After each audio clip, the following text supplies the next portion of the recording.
দোসরা সেপ্টেম্বরের ঘেরাও কর্মসূচি নিয়ে বিতর্ক রয়েছে। অনেকেই অনেক রকমের কথা বলছেন, বিভিন্ন ধরনের প্রশ্ন উঠছে। বলা হচ্ছে মিছিলের সময় আপনারা উস্কানি দিয়েছিলেন বলেই আত্মরক্ষার কারণে পুলিশ এরকম করতে বাধ্য হয়েছে। আবার আপনাদের মিছিল করার অনুমতি ছিল না এরকমও বলা হচ্ছে। আপনারা এটা কীভাবে দেখেন?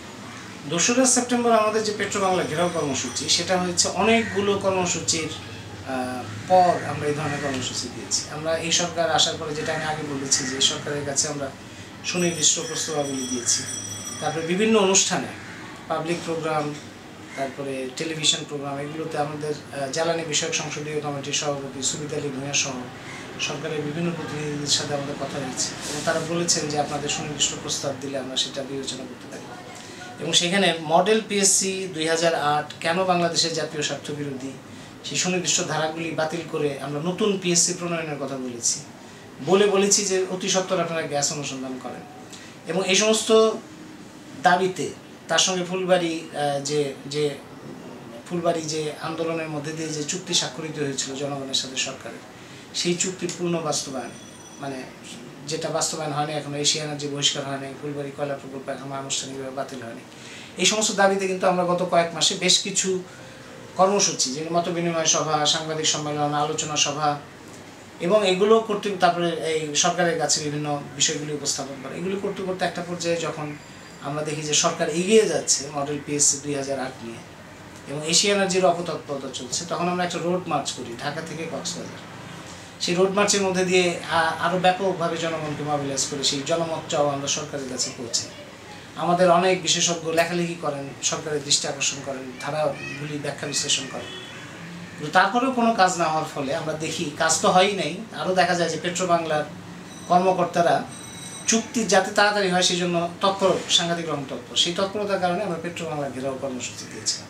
তার মানে পেট্রোবাংলা ঘেরাও কর্মসূচিটা ছিল আরেক দিক থেকে, যে আমরা বলেছি যে পেট্রোবাংলা এখন বহুজাতিক কোম্পানি আস্তানায় পরিণত হয়েছে, পেট্রোবাংলা বাংলাদেশের জনগণকে প্রতিনিধিত্ব করে না।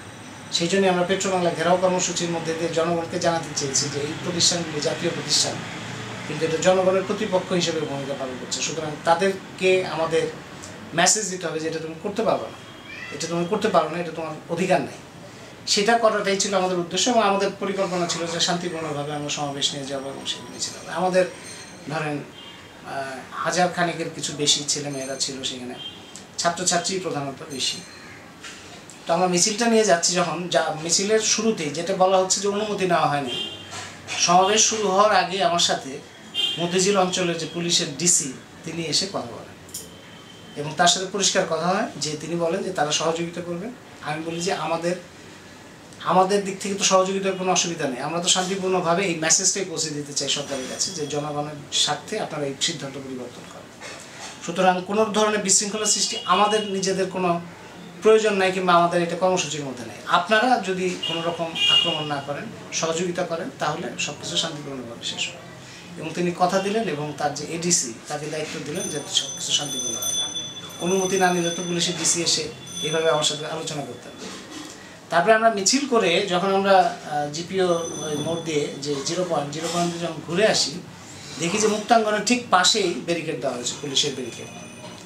এই পুলিশের ব্যারিকেডটা এত কাছাকাছি দেওয়া, যেখানে আমাদের যাবো এখান থেকে ধরেন কয়েক কিলোমিটার দূরে, মানে 5-7 কিলোমিটার দূরে যাওয়ার কথা, সেখানে একেবারে মোড়েই ব্যারিকেডটা দেওয়াটাই আমাদের কাছে মনে হয়েছে একটা উস্কানিমূলক, পুলিশ একটা উস্কানিমূলক দিয়ে চালাচ্ছে। তো সেটা স্বভাবতই সেটা আমরা অতিক্রম করে আমরা সামনে গিয়েছি, এবং সামনে বোধহয় 100 গজ 150 গজ হবে বিজয়নগরের মাঝামাঝি, যখন আরও ধরেন 200 গজের মতো হবে, বিজয়নগরের মাঝামাঝিও যায়নি, সেই রকম একটা জায়গাতেই পুলিশকে আমরা খুবই আক্রমণাত্মক ভঙ্গিতে দেখতে পাই।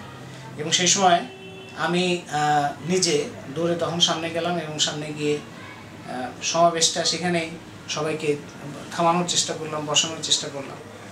এবং যখন আমি এই চেষ্টাটা করছি, তখনই পুলিশ হঠাৎ করে আক্রমণ শুরু করে। এবং তারপরে কি হয়েছে সেটা ধরেন, সেই সময় সাংবাদিকরা সেখানে ছিলেন, ভিডিও, এখন তো কোনো কিছু গোপন করার কিছু নেই, এখন সমস্ত কিছু ভিডিও হয়েছে, সমস্ত কিছু স্টিল ফটোগ্রাফারদের যারা সাংবাদিক ছিলেন তাদের কাছে আছে। তো সেগুলি থেকে পরে দৃশ্যগুলো পরিষ্কার বোঝা গেছে যে কীভাবে আক্রমণগুলি হয়েছে পরিকল্পিতভাবে। এবং সরকারের পক্ষ থেকে যদিও বলা হচ্ছে কোনো কেউ কেউ যে উস্কানি দেওয়া হয়েছে কিংবা এক হাতে তালি বাজানো ইত্যাদি ধরনের কথাবার্তা, কিন্তু সরকারের পক্ষ থেকে একটা ছবিও দেখানো সম্ভব হয়নি যে আমাদের পক্ষ থেকে কোনো ঢিল মারা হচ্ছে কিংবা কোনো আক্রমণ করা হচ্ছে, এই ধরনের কোনো ছবি নেই এবং কোনো প্রমাণ, এবং সেটা আমাদের দিক থেকে কোনো করার কোনো দরকার নেই, আমরা কী কারণে করব। এবং তারা যেভাবে আক্রমণ করলো, আক্রমণ করার পরে আমরা দেখতে পেলাম যে সরকারের পক্ষ থেকেও পরবর্তী যে রিয়াকশন, সেই ডিসি কিংবা পুলিশ কমিশনার কিংবা স্বরাষ্ট্রমন্ত্রী এবং অন্যান্য মন্ত্রীবর্গ তারা হাসপাতালে গিয়ে আমার সাথে দেখা করেছেন এবং সেটা দুঃখ প্রকাশ করেছেন, ক্ষমা প্রার্থনা করেছেন, পত্রিকায় বিবৃতি দিয়েছেন, তদন্ত কমিটি হবে বলেছেন এবং বলেছেন যে এটা একটা স্যাবোটেজ কিংবা কেউ অন্য কেউ করেছে ষড়যন্ত্রমূলকভাবে। এবং দেখা যাচ্ছে যে সেই তদন্ত কমিটির একটা কাজও অগ্রসর হয়। তার মানে হচ্ছে যে একটা এমন পরিকল্পিতভাবে জিনিসটা ঘটনাটা হয়েছিল যে তারা হয়তো ধারণা করেছিলেন যে সেদিন এই মিছিলের উপর এইভাবে আক্রমণ করলে কিংবা ভয় দেখালে কিংবা আমাদেরকে হাসপাতালে পাঠালে কিংবা ঠ্যাং ভাঙলে কিংবা মাথায় আঘাত করলে এই আন্দোলনটা হয়তো দমন হবে। কিন্তু আমাদের ইতিহাস তো বলে যে এইভাবে আক্রমণ করে কিংবা ভয় দেখিয়ে জনগণকে দমন করা যায় না, যদি সেখানে একটা জনগণের পক্ষে সত্য এবং যুক্তিযুক্ত দাবি থাকে যেটা জনগণ গ্রহণ করছে। এটা তো রোজার মাস ছিল, মাত্র ঈদ শেষ হলো, এই রোজার মাসের মধ্যেই হরতালটা করতে হলো। হরতাল করতে হলো এই কারণে 2রা সেপ্টেম্বর তো এরকম একটা ঘটনা ঘটালো সরকার, মানে পুলিশ থেকে ঘটলো, এবং তারপরে 3 তারিখে আমি যেটা বলছিলাম যে মন্ত্রী বিভিন্ন মন্ত্রী আমার সাথে দেখা করে এটার জন্য দুঃখ প্রকাশ ছাড়াও আরেকটা কথা বললেন, যেমন মতিয়া চৌধুরী ST ইমাম পরিষ্কারভাবে আমাকে বলেছেন যে প্রধানমন্ত্রী তখন বিদেশে, তিনি বলেছেন যে প্রধানমন্ত্রী 6 তারিখ দেশে ফিরবেন এবং দেশে ফিরে জাতীয় কমিটির সাথে আলোচনা করে জাতীয় স্বার্থ অক্ষুণ্ণ রেখে তারপরে বাকি কাজগুলো হবে। তৌফিক এলাহি চৌধুরী জ্বালানি উপদেষ্টা, তিনি বলেছেন যে পার্লামেন্টে আলোচনা ছাড়া এগুলো কিছু হবে না। কিন্তু আমরা দেখতে পেলাম, তা আমরা অপেক্ষা করলাম, কিন্তু আমরা হঠাৎ করে শেখ হাসিনা আসার পরে আমরা অপেক্ষা করলাম যে একটা আলোচনা হয়তো হবে, কিন্তু আমরা হঠাৎ করে 9 তারিখে জানলাম, 10 তারিখে আমাদের প্রধানমন্ত্রী কার্যালয়ে অভিমুখী মিছিলের কর্মসূচি ছিল, 9 তারিখ সকালে জানলাম যে 6 তারিখে শেখ হাসিনা দেশে ফিরে ওই চুক্তি সংক্রান্ত যে ফাইল, সেই ফাইলটা অনুমোদন করে চুক্তি সম্পাদন করার জন্য সেটা পাঠিয়ে দিয়েছে। তার মানে হচ্ছে যে তারা জনমত অগ্রাহ্য করছেন, যুক্তি তথ্য প্রতি তুচ্ছ জ্ঞান করছেন, জাতীয় স্বার্থের ব্যাপারে তাদের যে প্রশ্নগুলো উঠছে সেটা নিয়ে তাদের কোনো মাথা ব্যথা নেই, উপরন্তু তারা নিজেদের প্রতিশ্রুতি নিজেরাই ভঙ্গ করছে। এরকম একটা পরিস্থিতিতে জাতীয় স্বার্থ এবং জনগণের স্বার্থ এবং জনগণের ভবিষ্যতের কথা বিবেচনা করে 9 তারিখে আমরা কিন্তু হরতাল দিতে চাইনি। 2 তারিখে যেভাবে তারা আক্রমণ করেছিল সেই পরিপ্রেক্ষিতে হরতাল দেওয়া সম্ভব ছিল, এবং জনগণের যে প্রতিক্রিয়া আমরা দেখেছি তাতে হরতাল দিলে নিশ্চয়ই স্বতঃস্ফূর্তভাবে হরতাল পালিত হতো, কিন্তু তাও আমরা দিতে চাইনি। 9 তারিখে যখন দেখা গেল যে সরকার বহুজাতিক কোম্পানির স্বার্থকে রক্ষাকেই তাদের প্রধান করণীয় বলে নির্ধারণ করেছে, তখন 9 তারিখে এইটার ব্যাপারে জনগণের প্রতিবাদকে রেজিস্টার করার জন্য, সেটাকে নির্দিষ্টভাবে প্রকাশ করার জন্যই আমরা 14 তারিখে হরতালের কর্মসূচির সিদ্ধান্ত নিই।